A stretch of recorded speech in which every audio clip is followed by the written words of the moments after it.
Gary Vancour and Kit Booth are with us. Welcome, gentlemen. Good to see you. You are the co-chairs of the Battle of Plattsburgh Commemoration Committee. That's right. And Thank you for having us. And we are in the midst of the Battle of Plattsburgh celebration, the 200th anniversary this year, the bicentennial of the famous Battle of Plattsburgh. This is a big one that we've been working towards for 17 years, and it's finally come. And we are in the midst of it now. We're gearing up for a couple of big weekends here. Tell us some of the highlights this year. We know that there's the parade and the battle reenactments, but what's special for this 200th anniversary? Well, there are a lot of special things. The event is 17 days long, and the schedule is over 10 pages now, so there's something for everybody. But even what you would think would be what was old is really new, because the parade, as Kit can tell you, is going to be bigger than ever with the number of bands.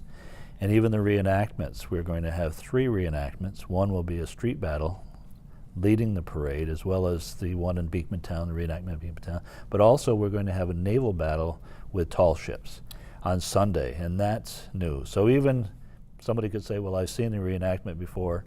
Not necessarily. This could be something new for them. And that's fantastic, actually having tall ships participating in the water battle. That's yes, correct. And that water battle will be able to be viewed all the way from Wilcox Dock to the city marina. The actual narration will be done as usual at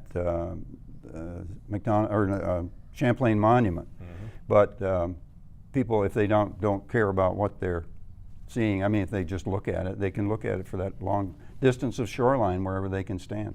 In the past few years, it's been centered right at the mouth of the Saranac River, near the Champlain statue. So now it's expanding a little more into Cumberland Bay all the way up to Wilcox Dock. Right. Yep. And that's wonderful that the taller ships are participating to give it maybe more of a realistic feeling of what it was like back then. Obviously, we can't have the 2 full fleets, because that would be a little expensive. Sure. But we will have the tall ships with a lot of the bateaux, which would be the gunboats. So it'll give people a real taste as to what happened on September 11th in 1814. And over the past few years, the ground battles have been worked in. It always used to be the reenactments on Lake Champlain, but now for the past few years there has been the ground reenactment in Beekmantown, and you mentioned the additional one this year at the head of the parade. That's right. And those kind of commemorate what happened on September 6th. As far as the Army goes, September 6th was the bloody day, because the encounter started in Beekmantown. They went from what we call the first encounter in East Beekmantown, then Culver Hill, then Halsey's Corners. But as the Americans retreated through the village of Plattsburgh, they went right down what we would call City Hall Place and across what is now Bridge Street. And so the parade route happens to go down City Hall Place and across Bridge Street. So the reenactors will be retreating as the British are pushing them across the river. And that's where the 2 armies sat until September 11th. And for the past week, reenactors have been coming from the border and Champlain all the way down to Plattsburgh. That's right, the March of the British. Yes. March of the British. Right. They'll start Labor Day weekend on the 30th of August, and they'll do the 3-day march into Chazy, West Chazy, and on into Plattsburgh.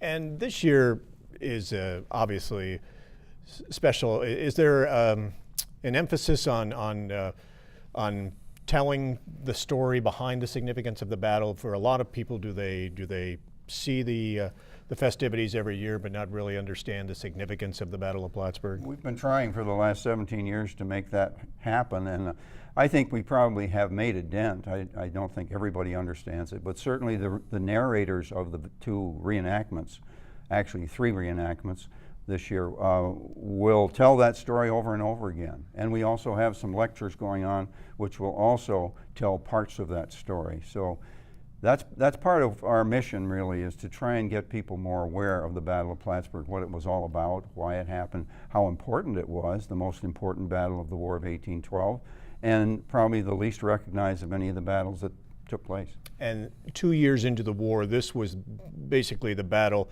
that stopped the British the final time, the final invasion attempt. Right. It was, and for some reason, and I think it's because other areas, the Baltimore with the Star Spangled Banner, New Orleans, Andrew Jackson's career, the Battle of New Orleans song, But those areas have received probably more recognition as to Plattsburgh, and yet we know, because of the orders that were written at that time, we know that had it gone the other way here in Plattsburgh, we would be part of Canada, that was the plan, and there was nothing really to stop that from happening had it not been for McDonough sitting in Plattsburgh Bay.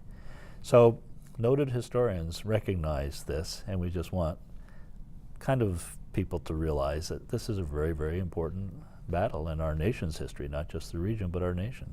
For the bicentennial, there are some added events this year on Crab Island, and also at Clinton Community College. There's going to be a reenactment of the hospital that was on Crab Island that treated the soldiers and the sailors that came in from the battles, not only, I guess, the day of the battle on the water battle, but also the land skirmishes as well. That's correct. Right. Post-1619, and John Rock particularly, have been very involved in creating this program for the Crab Island event, and it will be to memorialize the people who are buried there, both American and British, incidentally.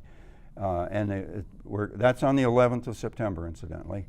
There is going to be a field hospital set up at Clinton Community College the day before, as well as on the 11th of September, on the bluff overlooking Crab Island, where, incidentally, at night you'll be able to listen to a concert and watch fireworks that are going to be shot off on Crab Island. You'll be able to see them right from Clinton Community College. And we'll also have the traditional Riverside Cemetery ceremony as well.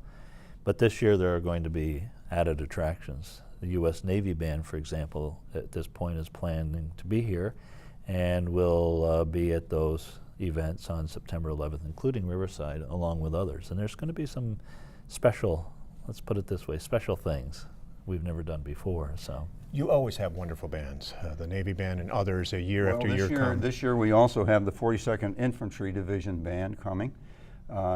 Norwich University will be here with their marching band and drill team, they're spectacular. Of course, Her Majesty's Royal Marine Band will be here from Coburg, Ontario again. I think this might be their 13th or 14th year coming. I'm not sure exactly when they started, but it's been a long time. They've been sort of the focal point of the parades for many years. We're hoping that Peru School, the only high school with a band yet in all the history of Plattsburgh, there have been lots of high school bands. This is the only one left. We're hoping they'll be there too. The Norwood Firemen's Band will also be with us, and that's 5 brass bands. Then we'll have 5 pipe and drum bands and 1 fife and drum corps. So that's 11 bands so far, and I think that's probably going to be it. yeah.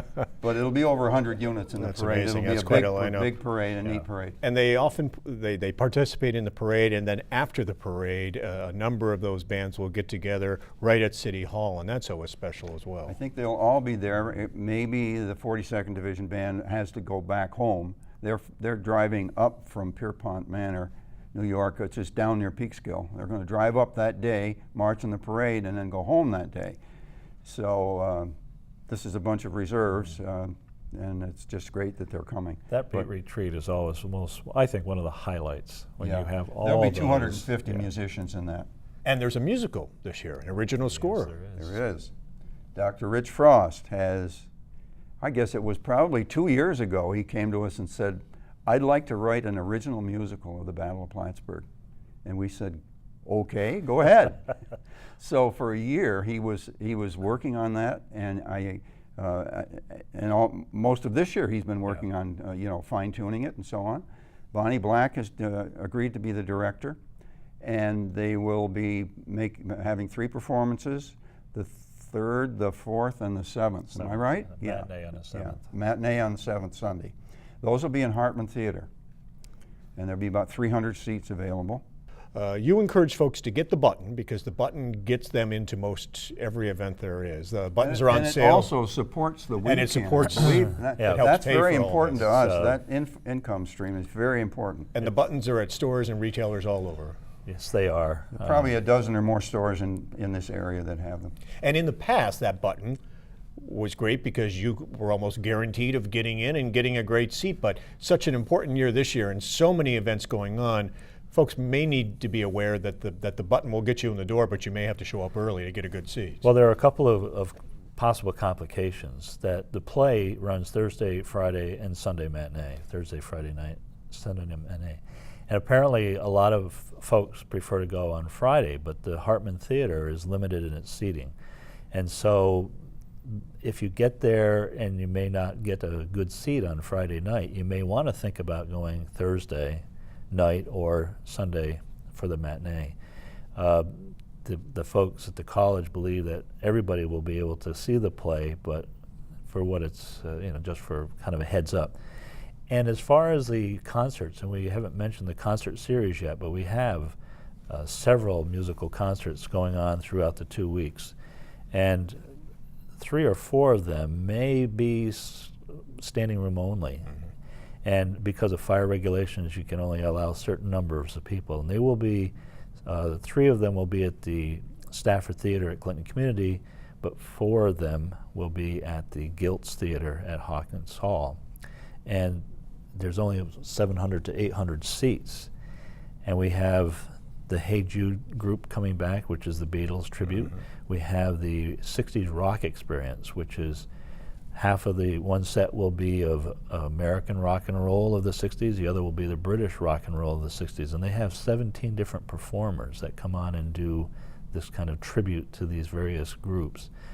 We also have Bear Tracks, who will be have Eric Gibson join them again of the Gibson Brothers, mm-hmm. be the Clem Hawkins Band, and they could pack the house. And we also have another group. But we just want people to be aware that a button doesn't necessarily guarantee you a seat, and you may want to get there early because it will be first come, first serve, and once we reach the limit, unfortunately, we'll have to say no.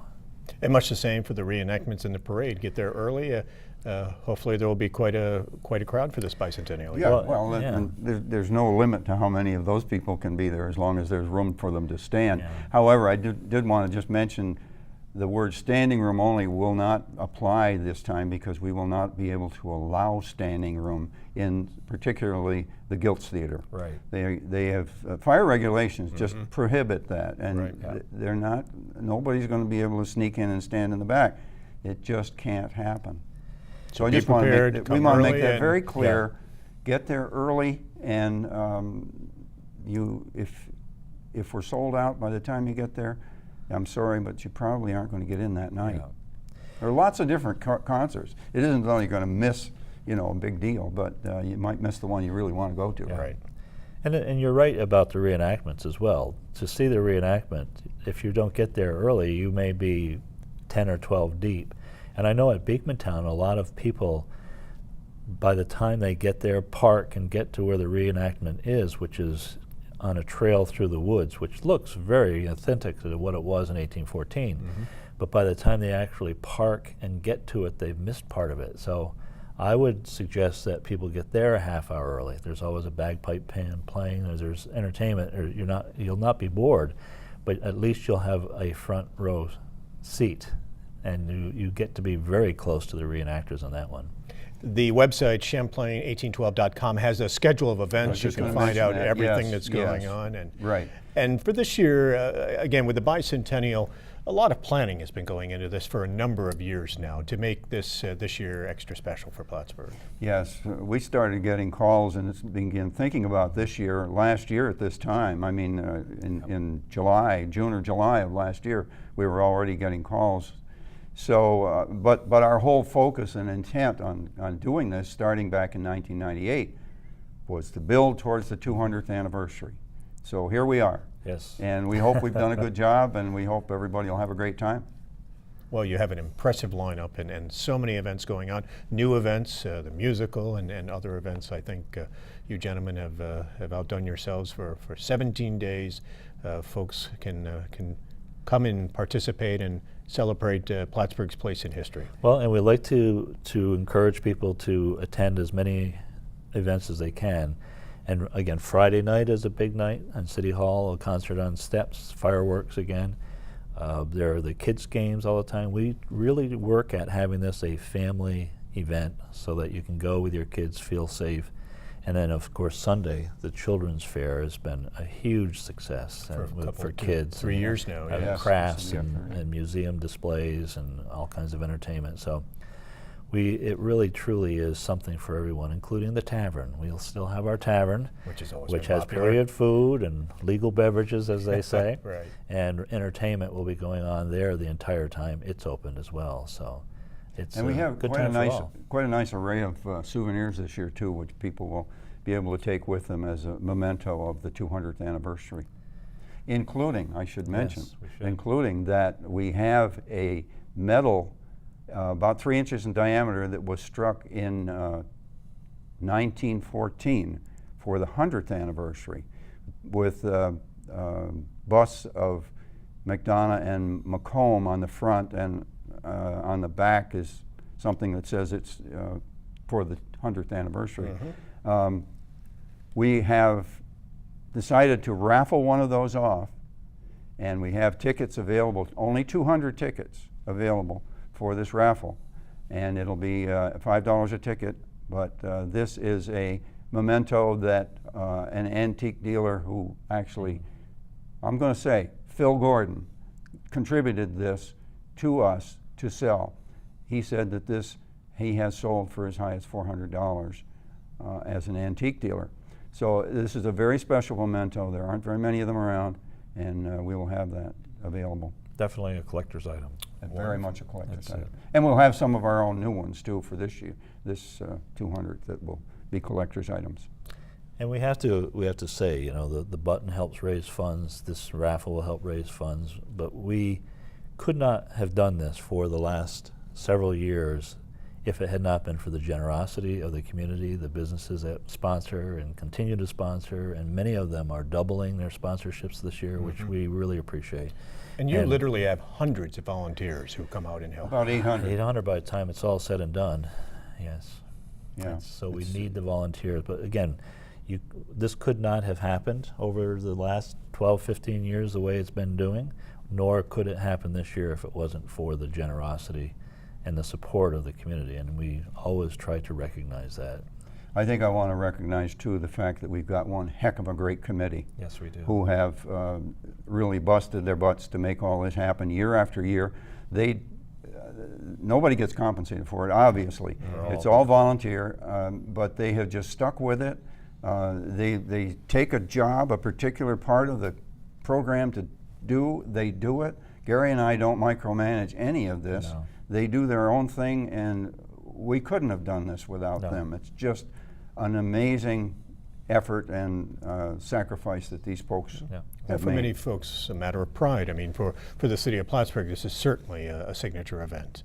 Yeah, and well, we all take a lot of pride in it too. We got to admit that we're very satisfied when it's over with successfully, and we'll hope it'll be that way on the 15th of September. Wow, an incredible lineup. So, gentlemen, thank you very much for taking the time to be with us. An impressive lineup. Once again, the bicentennial of the Battle of Plattsburgh, the 200th anniversary, the commemoration runs through September 14th. You can go to 1812, Champlain1812.com to find out more information and get a full schedule of events. Gentlemen, good luck with the event this year, and thanks for taking the time. Well, thank Thank you you for for having asking us. us.